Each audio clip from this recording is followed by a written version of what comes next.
Hi, everyone. My name is Allison Jacobson, and I am the CEO of First Candle. For those of you who are not familiar with our organization, First Candle is a 40-year-old national nonprofit that addresses sudden, unexpected infant death.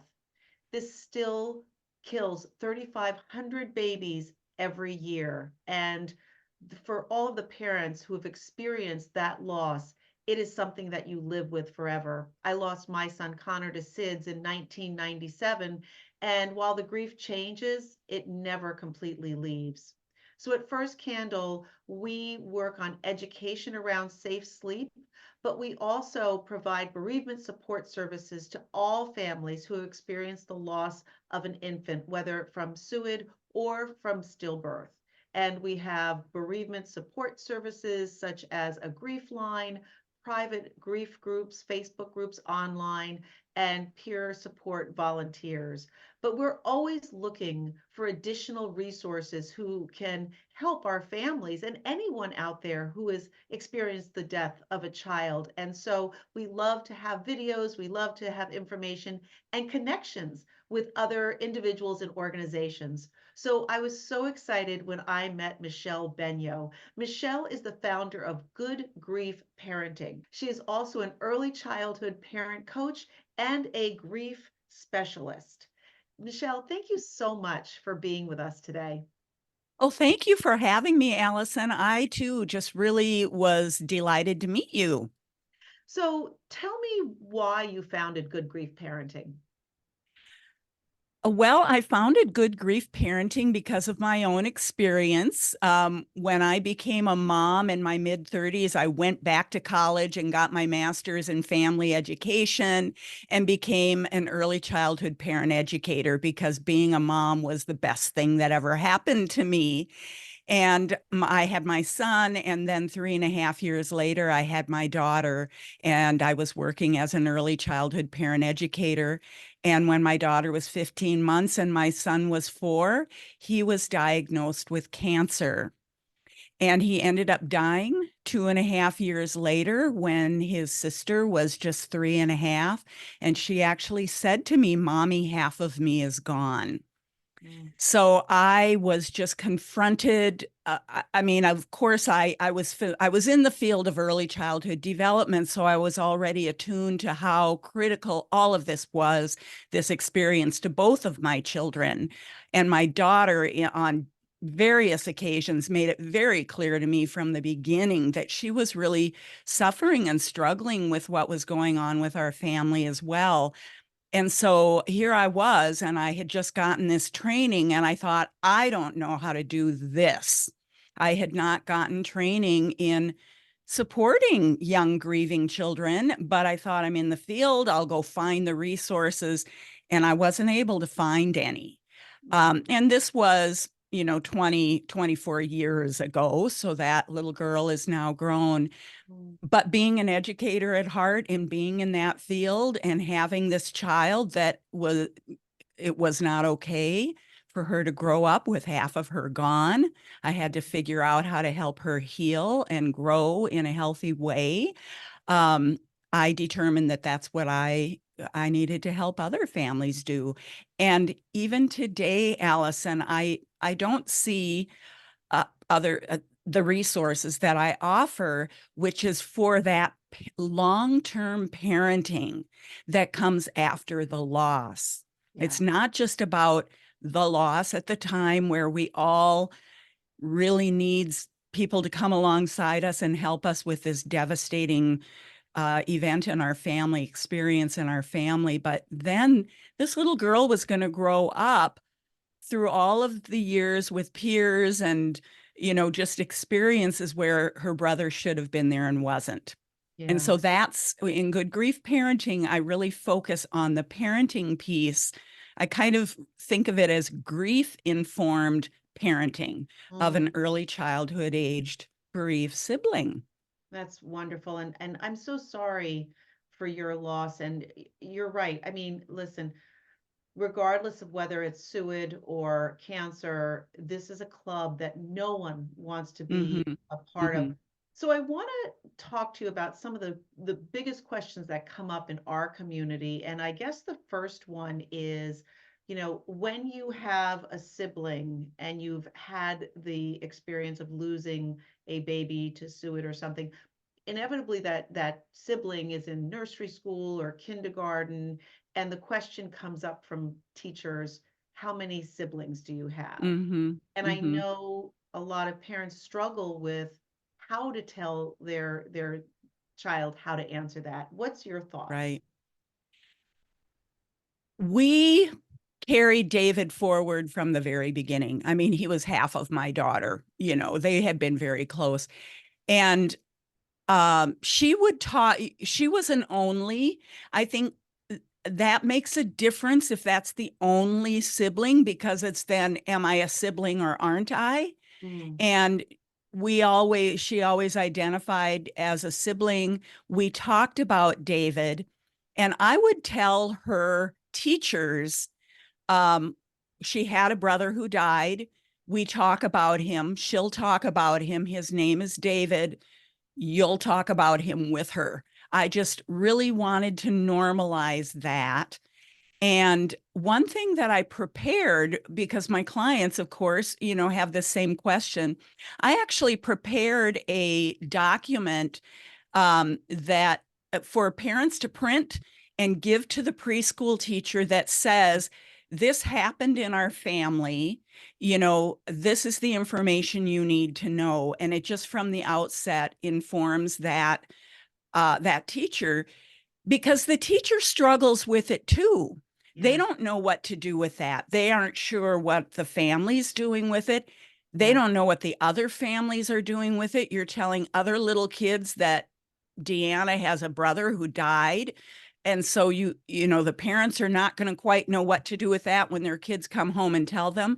Yeah, So unfortunately, we have this big ripple effect of uncomfortableness yeah. around our experience of having lost a child and sending a child to school who has a sibling who died. And so that letter, it's a letter to the person caring for my child that I prepared, just kind of, is something a parent can hand the teacher and tell the teacher, this is normal in our family. We're going to treat it as normal. Then the teacher is kind of oriented to all of that from the outset. That is, you brought up a point that I hadn't thought of, is it's not just the teacher, it's the other children in that class going home Right. to the parents, which is, you're right. I mean, it leads to a lot of questions. And if there is something, would you be willing to share that with our audience? Oh, absolutely. As I That would was be great. telling you that, I thought I need to make that available. It is available. I freely share that because it takes away the parent having to have the face-to-face conversation that can be just so painful. Yeah, And it provides the teacher with more information also about what you and I know, which is this is healthy for kids. right. A lot of families don't want to talk about this, but we know it's best for kids. I always say childhood is the best time to learn about grief. We don't want our kids to learn it now, but when they do, the best thing is to just help them start learning and gaining those resilience skills and gaining that understanding from the outset. So I think it's a gift to the teacher as well. And yes, happy to share that. That would be wonderful. And is that also something, because that makes me now think about, if you're in play dates and you've got a mom's group and now you Hmm. have lost a baby, and maybe your friends in the mom's group know, but they're wondering how to Hmm. explain it to their children. Is Hmm. this also appropriate for other parents and friends to share with their children?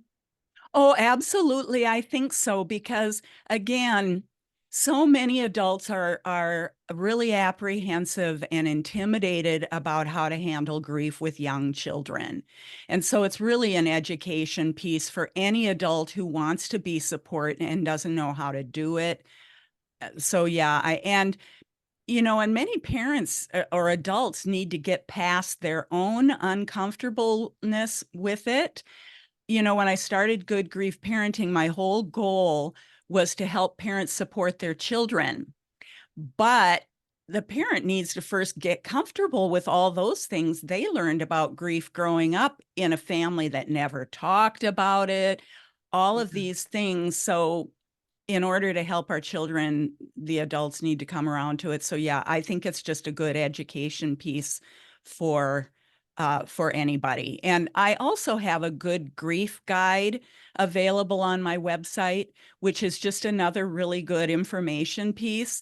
Because one of the things I feel like we need to do is show adults some of the myths around grief that they grew up believing and why those things inhibit our ability to grieve well and to help children grieve well. So that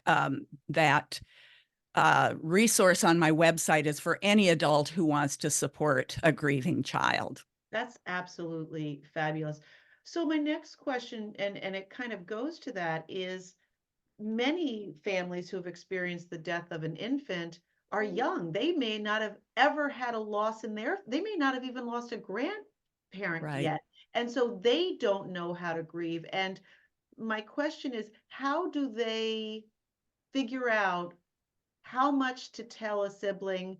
Is it okay to cry around that sibling? Mhm. Is it okay to express anger? How do you answer those questions that come up? Oh, I am so glad you asked that because it isn't difficult. I think the biggest thing we need is permission.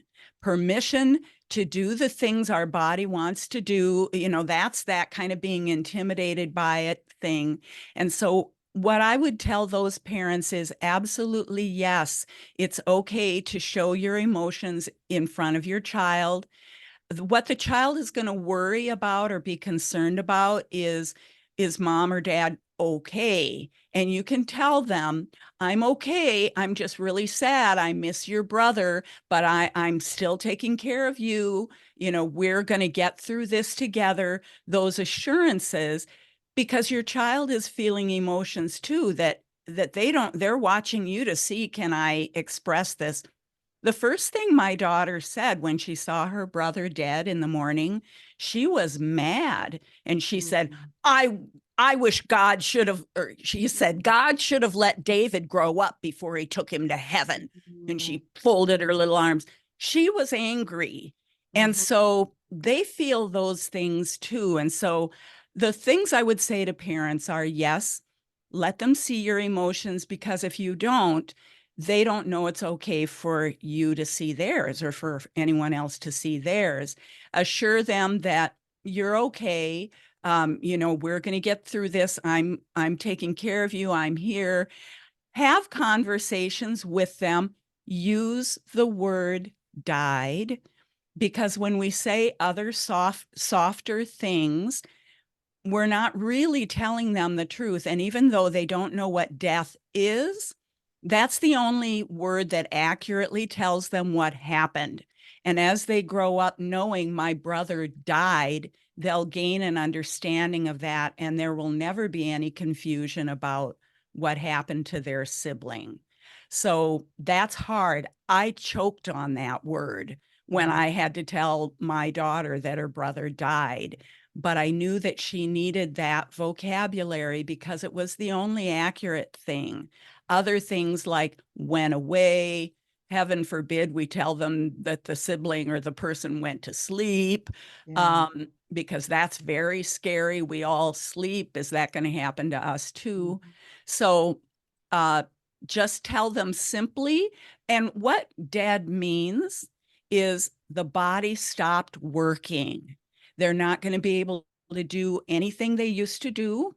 They can't cry, they can't play, they can't talk to us, they can't eat, they can't do any of the things they used to do, and we're not going to see them anymore. And it's okay for them to also be present at the burial, if they want to. Pay attention to your child's comfort level with that. Ask your child, is there anything you're wondering about? Or is there anything worried about, and let them tell you what's going on with them. So it's really just having that openness. No need to share a lot of information. Just make conversation okay and invite the child to tell you what's on their mind. There are some great books out there, and I don't know if you've ever heard of this one. It's an older one, but Fall of Freddie the Leaf. Yes. And I think it's a great book about explaining death, and I would recommend it. However, it does kind of get into that soft part. So Hmm. do you feel like a book though like that and those type of books are good? And are there others you could recommend? You know, Freddie, the Fall of Freddie the Leaf was the first one someone gave me when my son died all those years ago. And I remember not particularly liking the book. And of course, I was a novice when this happened to us. I didn't know anything. I didn't know what was okay with my daughter. One of the other books, though, that I do recommend is Lifetimes by Brian Maloney. Have you heard of that one? No. That's another old one, but it talks about all different lifetimes of it talks about death, that everything that lives will eventually die, and it talks about all different things. And so that is a good one.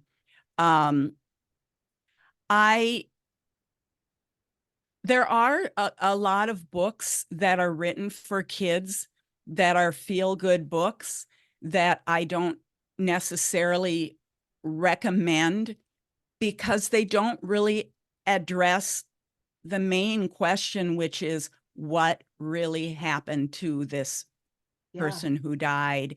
And along with that go all of our own beliefs in our family of whether we're going to see that person again. mhm, We certainly in our family believe we're going to see David again.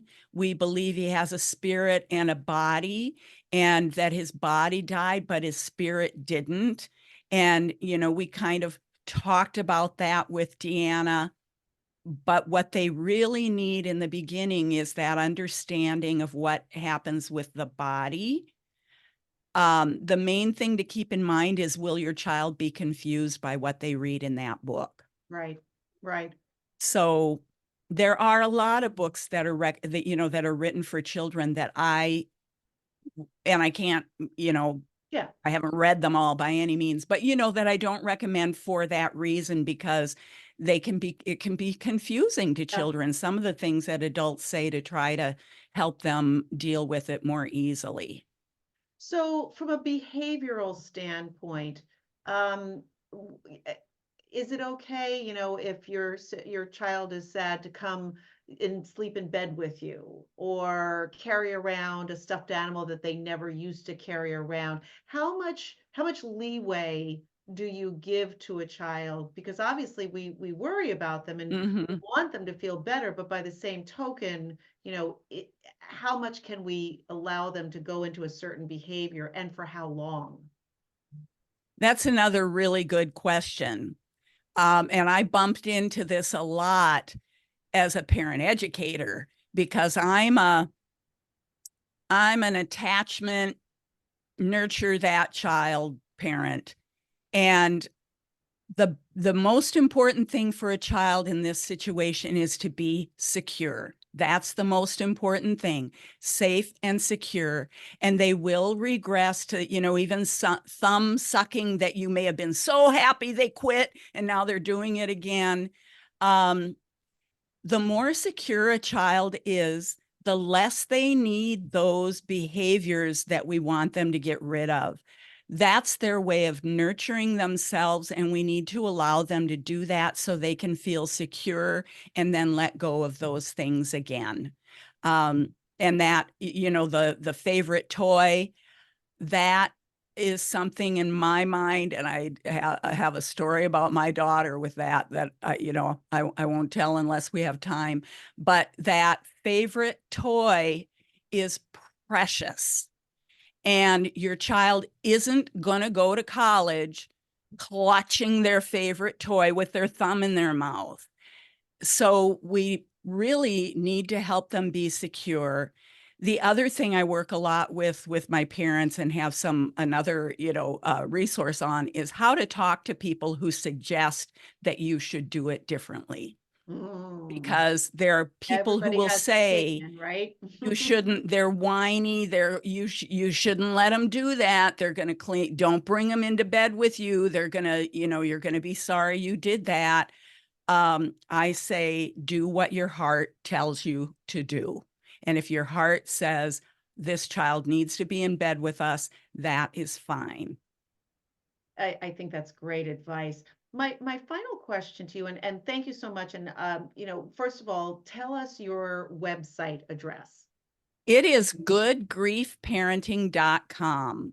Perfect. And Mhm, I'm going to always make sure in the comments we put that and we have all of those resources. But my last question to you is rituals mhm. on the angelversary, on the birthday, on things like that, especially that first year. Is it good to ask the child to create some of these rituals with you? How much should you do with them? Is it what's your advice on that? We now know that how important that continuing bond is. And I haven't mentioned that I'm writing a book called How Am I Supposed to Do This? Hope and Healing After Child Loss, Parenting a Bereaved Sibling Through Early Childhood when Your Heart is Broken. And Mm, especially for families like the ones that you work with, where maybe this baby hardly was established in the family. Maybe the baby wasn't even born alive. right. But that baby is a sibling. That baby is your child, and your parent will grow up knowing your child will grow up knowing that that is their parent's child too. And so there is a connection, and they to nurture that is strengthening. The one person who wrote so much about the sibling bond that I just really appreciated when I was looking was Betty Davies, who has a lot of information about older adults who had lost a sibling, and they can attest to how that connection was actually a good thing for them growing up. We maybe think it's painful for the child, but it was a good thing. And we know that about continuing bonds. So just find ways for your child to remember. You remember and involve your child in it if they want to be. I will say that over the years, my daughter was involved with me some years, and some years didn't want to be, because there were years where she didn't want to deal with that. And then as she got older, it was important again. And we have things in our home that keep him present and remind her that she had this brother. So take your cues from your child, but certainly invite them.